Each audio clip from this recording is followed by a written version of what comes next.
Est-ce que vous pensez aujourd'hui encore que finalement les femmes ont un problème avec le fait d'aborder les questions d'argent?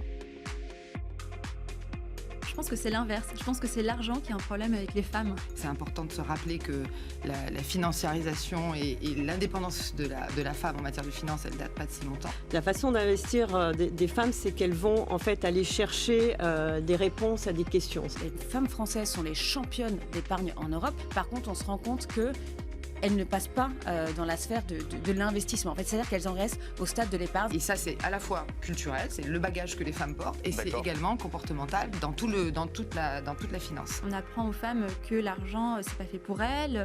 On leur apprend que de toute façon, même si elles en ont, elles ne sauront pas le gérer. On leur apprend que l'investissement, c'est peut-être pas pour elles, et plutôt ce qui devrait les intéresser, c'est plutôt de faire des économies. Donc on les met en plus dans une posture un peu d'infantilisation. Et je pense que le fait de moins passer le cap de l'investissement n'a rien à voir avec une aversion au risque supplémentaire, juste que la femme n'est pas au courant, en fait, que derrière la première porte, il y a une deuxième porte. 40% et quelques des hommes qui demandent de négocier leur premier salaire, compte à peine 20% et quelques des femmes.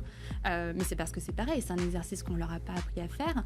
Aux hommes non plus, mais aux hommes, on leur a appris à être audacieux. On voit que dans les pays nordiques, on dispense des cours très tôt pour apprendre à gérer son argent de poche dès le collège. En France, ça n'est pas le cas. Il y a une responsabilité des gens à titre individuel, des institutions, de l'éducation nationale, de l'éducation qu'on donne à nos enfants dans nos foyers aussi. Il faut que les femmes soient plus visibles. Il y a une question de visibilité parce que moi, je crois à l'éducation par l'exemple. Et il faut des modèles féminins pour inciter les femmes à suivre. Ça fait aussi partie, si vous voulez, du contexte et de l'environnement qui va permettre de libérer un petit peu libérer la finance des femmes et que les femmes se décomplexent sur le sujet du patrimoine. Et il serait temps qu'on ait la parité sur les salaires, parce que la source, elle vient quand même de là. D'accord, ouais. Éduquer ses filles comme on éduque ses garçons. Il faut qu'on ait vraiment les deux streams qui nous amènent à la fois en éducation financière dès l'école, je pense, à former plus nos jeunes Français à l'économie et à la fois continuer à promouvoir l'égalité des chances pour que ces femmes soient indépendantes.